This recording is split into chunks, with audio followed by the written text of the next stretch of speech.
is a record-breaking bestseller that is blowing up the internet, making a whole lot of people really pissed off. So we obviously have a lot to talk to him about. Please welcome James Comey. I gotta tell you, I've been listening. It's all right, y'all. He'll be here. It's all right. He's not going anywhere. It's all right. They don't always give a standing ovation, though, when a guest comes on, and they did that with you. Yeah. But I'm really, because I'm listening to it on Audible, because it's easier for me to absorb books. And I have to say, I learned so much more about you, and it just kind of knocked me out, and it made me want to ask you, what prompted the book? Why did you decide to write it now? Yeah, thank you for that. And thanks for having me here. This is the interview that meant the most to my wife, so thanks for, thanks for letting me on. So I'm actually a little nervous, because I don't want to screw that up. But what prompted me to write the book was a feeling that I could be useful if I shared some of the lessons I've learned through my life about what leadership should look like. And one of the things I've learned from my wife is when something bad happens, you should try to make something good come from it. Not to make it worth it, but because that's your obligation. Yeah. And so I didn't love the idea of people yelling my name on the street and whatnot, but I think I had something useful to say, and I hope it's useful to people for a long time, but that's why I wrote it. Right.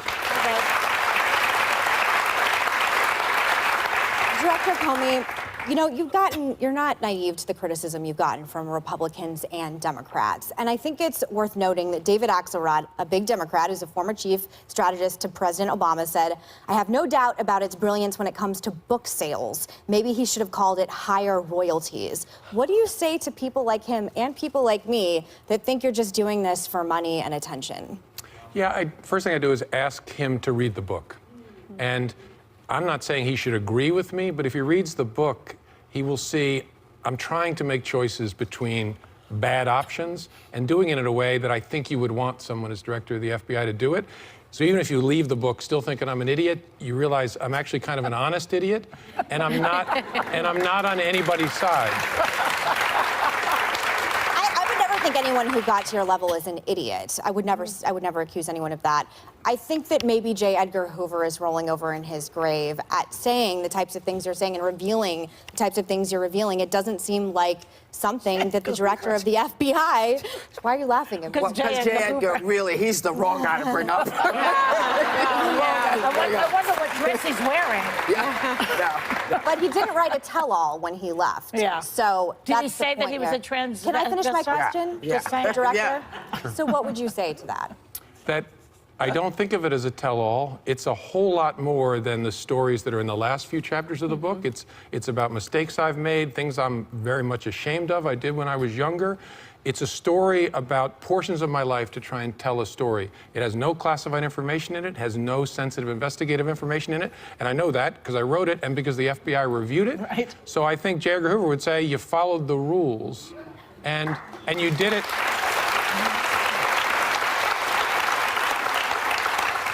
And you were transparent. I mean, if J. Edgar Hoover had a number of flaws, one of them was he wasn't a transparent person. It was all about secret files. I'm trying to tell a story that in a lot of places doesn't reflect well on me, that's open and honest. So do you think the future of the FBI is transparency? I think it has to be a huge part of the FBI because public confidence in the FBI is its bedrock. We have to show people our work when we can, as often as possible, so they have confidence in us. Even if that means your second in command was fired for lying 4 times. So this is where I think the confusion comes from. Your second in command, McCabe, was fired for lying multiple times within the FBI. You defended his character on Twitter. That's okay. Lying is okay internally. No, it's definitely not. In fact, the McCabe case illustrates what an organization that's committed to the truth looks like. We investigate and hold. I ordered that investigation. We investigate and hold people accountable. Good people lie. I lay out in the book, I think I'm a good person where I've lied. I still believe Andrew McCabe is a good person, but the Inspector General found that he lied, and there's severe consequences in the Justice Department for lying, as there should be throughout the government. All right, let me ask you this. This morning you said you're no longer a Republican. There's a list of people like that right now, I notice. What made you say that? I feel like the Republican Party left me and people like me. I used to think that at the heart of being a conservative, lowercase c, was first that character matters, and second, that values matter most of all. And I don't know where that is today in the Republican Party, and so I'm just not comfortable being part of it. Which part bothers you, though? Is it the fact that they stick by Trump no matter what he does and says? Well, it's that the sticking by reflects an abandonment of what I thought were the core principles of the Republican Party, that character matters, truth-telling matters, values matter. Deficits matter. Then we'll talk about policies. Yeah. But even policies come after values. American values are all we have as a country. So I used to think the Republican Party believed that and then said, let's make sure we fight for values, then we'll talk about policies. And it seems like they've decided that if we get these policy wins, it's okay to trade these other things for that, and that's a dangerous bargain in my view, and so I don't want to be part of it. Okay. Wow. Well, and I've said this on this show before, when I was at the Justice Department, and I think it continues, your character was unassailable, and I consider you a patriot. Thank you for that.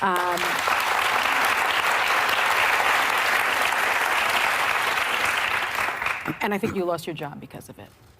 So President Trump actually told Lester Holt that he had the Russia thing on his mind in making the decision to fire you. He recently tweeted this morning that actually the Russia thing wasn't a factor. Slippery James Comey, the worst FBI director in history, was not fired because of the phony Russia investigation. Well, he said it. He did say it. We have it on tape. Which He changed his mind, Joy, and which he tweeted. version do you believe? Why do you believe you were fired? I don't know. I took him at his word when he told that to Lester Holt, and I read in the media that he also said that privately to the Russians the next day in the Oval Office. So I took him at his word. Today's tweet, which I've seen, I don't follow him on Twitter, but I've seen the tweet.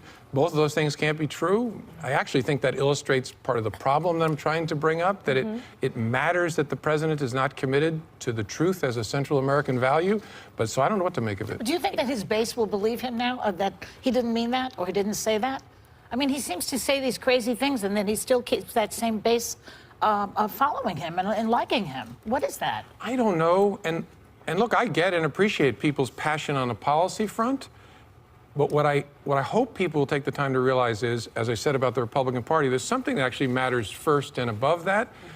And there's a danger. Look, when he tweets that I should be in jail, my honest reaction is a shrug, like, there's another one of those.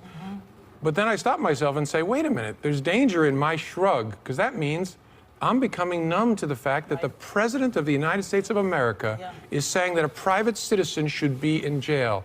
That's not okay, right? That is not normal. That's right. But one thing I wanted to ask you is, in the book, you say that Trump sought loyalty like a mafia boss. His whole platform when he ran was he was an outsider. So people like me found comfort in knowing there were career people like you around him to help, even though that might not be in your job description. So when he sought loyalty, is it possible that he didn't think that was wrong, and maybe you could have said, hey, this isn't how that works? Yeah, that's a really good question. Maybe, although I think that he had to know, because he asked me at the beginning of the dinner, and that really caught by surprise, so I just stared at him. But then, before he returned to it, much later in the dinner, I interrupted him at a couple different points to explain the importance of the distance between the institutions of justice and the president, why it matters and why it's actually in the president's interest.